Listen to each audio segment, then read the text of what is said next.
Hello students, आज का जो हमारा टॉपिक है वो है इलेक्ट्रोमैग्नेटिक इफेक्ट। लास्ट लेक्चर में हमने पढ़ा था इंडक्टिव इफेक्ट। इलेक्ट्रोमैग्नेटिक इफेक्ट भी इंडक्टिव इफेक्ट की तरह ही है, उसमें काफ़ी सारी सिमिलैरिटीज़ हैं इन दोनों टॉपिक्स में, बट कुछ डिफरेंसेस भी हैं, वो मैं आगे आपको फर्दर एक्सप्लेन करती जाऊंगी। सबसे पहले हम डेफिनेशन देख लेते हैं और फर्दर फिर हम लोग इसकी एक्सप्लेनेशन की तरफ मूव करेंगे। इसकी डेफिनेशन है, the electromagnetic effect refers to the polarity produced in a multiple bonded compound as it is approached by a reagent. जैसे इंडक्टिव इफेक्ट में पोलैरिटी प्रोड्यूस हुई थी, ऐसे ही इलेक्ट्रोमैग्नेटिक इफेक्ट कंपाउंड में पोलैरिटी प्रोड्यूस करता है, बट इसमें मल्टीपल बॉन्ड जो है इन्वॉल्व होंगी, यानी कि यहाँ पे डबल बॉन्ड और ट्रिपल बॉन्ड जो है वो इन्वॉल्व होंगी, और इसमें पाई इलेक्ट्रॉन्स जो है वो इन्वॉल्व होते हैं। जो इंडक्टिव इफेक्ट था वो हमें सिंगल बॉन्ड में नजर आता था, ये मल्टीपल बॉन्ड्स में नजर आता है। वहां पे हमारे पास सिग्मा इलेक्ट्रॉन्स जो है वो इन्वॉल्व थे, और ये यहाँ पे पाई इलेक्ट्रॉन्स जो हैं वो इन्वॉल्व होंगे। ये एक टेम्पररी इफेक्ट है, जबकि इंडक्टिव इफेक्ट जो है वो परमानेंट इफेक्ट था। ये हमें सिर्फ तभी नजर आएगा जब कोई रीएजेंट कंपाउंड को अप्रोच करेगा, यानी कि in the presence of reagent electromagnetic effect होगा। जो इलेक्ट्रोमैग्नेटिक इफेक्ट है उसको हम बेंट एरो से शो करते हैं। जैसे आप देख सकते हैं इस कंपाउंड में ये जो बेंट एरो है ये इलेक्ट्रोमैग्नेटिक इफेक्ट को शो कर रहा है। अब जो इलेक्ट्रोमैग्नेटिक इफेक्ट है उसमें क्या होता है कि जो पाई इलेक्ट्रॉन्स होते हैं, पहले जो पाई बॉन्ड है वो ब्रेक करेगी और जो पाई इलेक्ट्रॉन्स है वो शिफ्ट हो जाते हैं, यानी कि कंप्लीट शिफ्टिंग होती है इलेक्ट्रॉन्स की किसी एक एटम की तरफ। जैसे ए और बी, आपको दो एटम्स यहाँ पे नजर आ रहे हैं। तो जब कोई रीएजेंट आएगा, कोई इलेक्ट्रोफाइल आएगा in the presence of a reagent, ये जो बॉन्ड होगा पाई बॉन्ड ये ब्रेक करेगा और जो इलेक्ट्रॉन्स हैं वो किसी एक एटम की तरफ मूव कर जाएंगे। कंप्लीट शिफ्टिंग हो जाएगी एक इलेक्ट्रॉन्स की एक एटम की तरफ। तो जिस एटम के ऊपर इलेक्ट्रॉन्स जो हैं वो शिफ्ट होंगे उस एटम के ऊपर आ जाता है हमारे पास नेगेटिव चार्ज, और जो दूसरा एटम है वो एक्वायर कर लेगा पॉजिटिव चार्ज। ठीक है।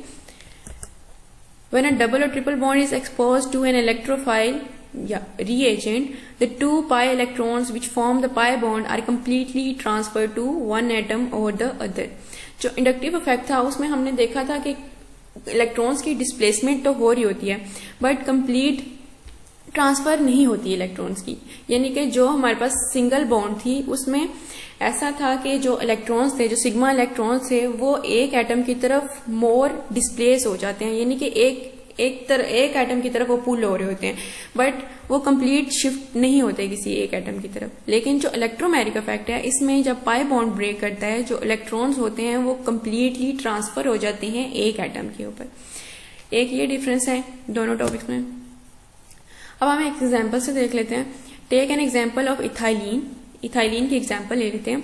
When an electrophile attacks a carbon-carbon double bond in the ethylene molecule, we know that the double bond is made up of one sigma bond and one pi bond. अब जहां पे double bond present होता है, आपको पता है कि एक उसमें सिग्मा बॉन्ड होता है, दूसरा पाई बॉन्ड होता है, जबकि जो पाई बॉन्ड होता है वो वीक होता है as compare to sigma bond, और जो पाई इलेक्ट्रॉन्स होते हैं वो मोर एक्सपोज होते हैं as compare to sigma electrons. तो जो पाई बॉन्ड है वो इजिली ब्रेक कर सकता है। The electrons in the pi bond are quite exposed under the influence of the electric field of the positively charged electrophile, यानी कि जो हमारे पास रिएजेंट होगा उसकी प्रेजेंस में, उसकी इलेक्ट्रिक फील्ड की इन्फ्लुएंस में, the symmetry of the molecular orbital is disturbed entirely in the favor of one carbon atom, यानी कि जो सिमेट्री होगी ऑर्बिटल की, मोलिकुलर ऑर्बिटल की, वो डिस्टर्ब होती है और एक एटम को फेवर कर रही होती है। अब जो पाई बॉन्ड ब्रेक होगा, अब हम यहाँ पे इथाइलिन की एग्जांपल ले लेते हैं। तो यहाँ पे जब इलेक्ट्रोफाइल आएगा तो पाई बॉन्ड ब्रेक होने के बाद जो पाई इलेक्ट्रॉन्स होंगे वो कंप्लीटली शिफ्ट हो जाएंगे एक इन दोनों कार्बन में से एक कार्बन की तरफ, और जिसके ऊपर शिफ्ट होंगे वो नेगेटिव चार्ज एक्वायर कर लेगा और दूसरा जो एटम है वो पॉजिटिव चार्ज एक्वायर कर लेगा।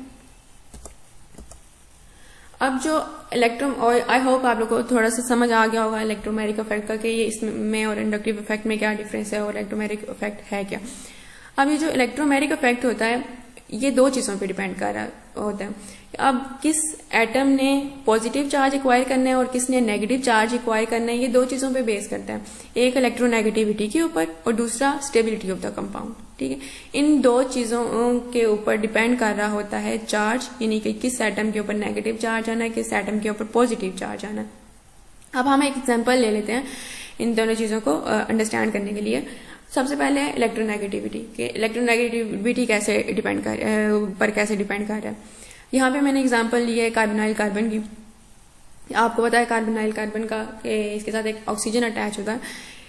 अब इस एग्जांपल में अगर आप देखें, अब इसमें जो Cn नेगेटिव है वो ग्रुप जब अटैक करेगा कार्बन के ऊपर तो कार्बन पॉजिटिव चार्ज एक्वायर करना चाहेगा। इसमें हेल्प करता है ऑक्सीजन। अब ऑक्सीजन का आपको पता होगा कि जो ऑक्सीजन की इलेक्ट्रोनेगेटिविटी है वो ज्यादा होती है एज कम्पेयर टू कार्बन। तो जो ऑक्सीजन होगा वो जो पाई इलेक्ट्रॉन जब बॉन्ड ब्रेक करेगी तो जो पाई इलेक्ट्रॉन्स होंगे उनको अपनी तरफ पुल कर लेगा, यानी कि जो पाई इलेक्ट्रॉन्स है वो ऑक्सीजन के ऊपर आएंगे और नेगेटिव चार्ज एक्वायर कर लेंगे, क्योंकि ऑक्सीजन जो है वो मोर इलेक्ट्रोनेगेटिव है। तो कार्बन के ऊपर हमारे पास अल्टीमेटली हमारे पास कार्बन के ऊपर पॉजिटिव चार्ज हो जाता है, ठीक है। और कार्बन के साथ हमारे पास ये ग्रुप लग जाएगा, Cn नेगेटिव कार्बन के साथ अटैच हो जाएगा और बाकी जो हाइड्रोजन है वो नेक्स्ट हमारे पास ऑक्सीजन के साथ अटैच होके कंपाउंड बना जाएगा जिसे हम सियानोहाइड्रीन कहते हैं, ठीक है। नेक्स्ट हम एग्जांपल देख लेते हैं इसकी स्टेबिलिटी कैसे अफेक्ट करती है। अब ये जो एग्जांपल है, लेट्स सपोज ऐसा हो कि जो हमारे पास इसमें लेफ्ट कार्बन है इसके ऊपर नेगेटिव चार्ज आ जाए और इसके जब बॉन्ड ब्रेक करेगा पाई इलेक्ट्रॉन्स ने किस पे शिफ्ट होने हैं। लेट्स सपोज हम लोग एग्जांपल को सपोज करते हैं कि जो लेफ्ट वाला कार्बन है इसके ऊपर हमारे पास नेगेटिव चार्ज है, जो इलेक्ट्रॉन्स हैं वो लेफ्ट वाले कार्बन के ऊपर शिफ्ट हो रहे हैं, ठीक है। और जो राइट वाला कार्बन है इसके ऊपर लेट्स सपोज पॉजिटिव चार्ज आ रहा है। तो इस केस में क्या होगा कि अगर हम इलेक्ट्रॉन्स जो हैं वो लेफ्ट वाले कार्बन के ऊपर शिफ्ट हों तो ये नेगेटिव चार्ज एक्वायर करेगा, जबकि इसके साथ जो ग्रुप अटैच है यानी कि मिथाइल ग्रुप है वो इलेक्ट्रॉन डोनर है। तो वो इलेक्ट्रॉन डोनेटिंग ग्रुप होने की वजह से जब वो इलेक्ट्रॉन डोनेट करेगा तो इलेक्ट्रॉन्स की डेंसिटी यहाँ पे हाई हो जाएगी, यहाँ के ऑलरेडी वहां पे नेगेटिव चार्ज था और साथ में इलेक्ट्रॉन डोनेटिंग ग्रुप लगा हुआ है तो वो इलेक्ट्रॉन नेगेटिव चार्ज को इन्हांस कर देगा, यानी कि यहाँ पे इलेक्ट्रॉन डेंसिटी हाई हो जाएगी। और दूसरी साइड पे हाइड्रोजन लगा हुआ है जो कि हाइड्रोजन जो है इलेक्ट्रॉन विदड्रॉइंग ग्रुप है, तो वो पॉजिटिव चार्ज को मजीद इंक्रीज कर देगा। तो जब चार्जेस इंक्रीज होते हैं तो आपको पता है कि स्टेबिलिटी डिक्रीज करती है, ठीक है। तो यहाँ पर स्टेबिलिटी डिक्रीज कर जाएगी। इसलिए दूसरा जो केस है इसमें हम लोग लेफ्ट जो कार्बन है उस पर अगर पॉजिटिव चार्ज आ जाए और राइट पे नेगेटिव चार्ज आ जाए तो ये मोर स्टेबल होगा, ये कंपाउंड ज्यादा स्टेबल होगा।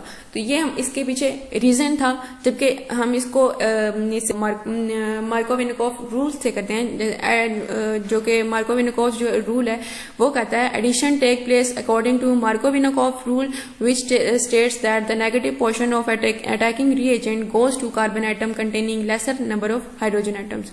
तो मार्कोव-विनिकोव रूल के अकॉर्डिंग जो अगर एसिमेट्रिक हमारे पास कंपाउंड हो या एसिमेट्रिक हमारे पास रिएजेंट हो तो जो नेगेटिव पोर्शन होगा, नेगेटिव पार्ट होगा रिएजेंट का, वो उस कार्बन के ऊपर जाना पसंद करेगा जिसके पास लेसर नंबर ऑफ हाइड्रोजन हो।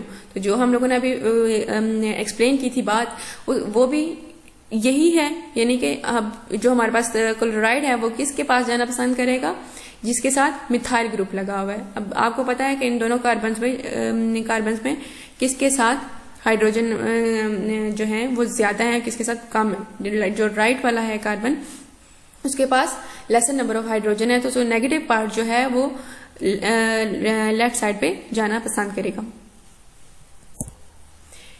एसिमेट्रिक कंपाउंड होने का मतलब कि जो डबल बॉन्ड है उसके क्रॉस जो नंबर ऑफ कार्बन है या नंबर ऑफ एटम्स जो हैं वो अनइक्वल हो, ठीक है। आई होप आपको इलेक्ट्रोमैग्नेटिक इफेक्ट का कुछ समझ आ गया होगा। इसको थोड़ा सा इंडक्टिव इफेक्ट से रिलेट करने का मकसद यही था कि आपको बेटर इसकी समझ आ जाए। Thank you so much.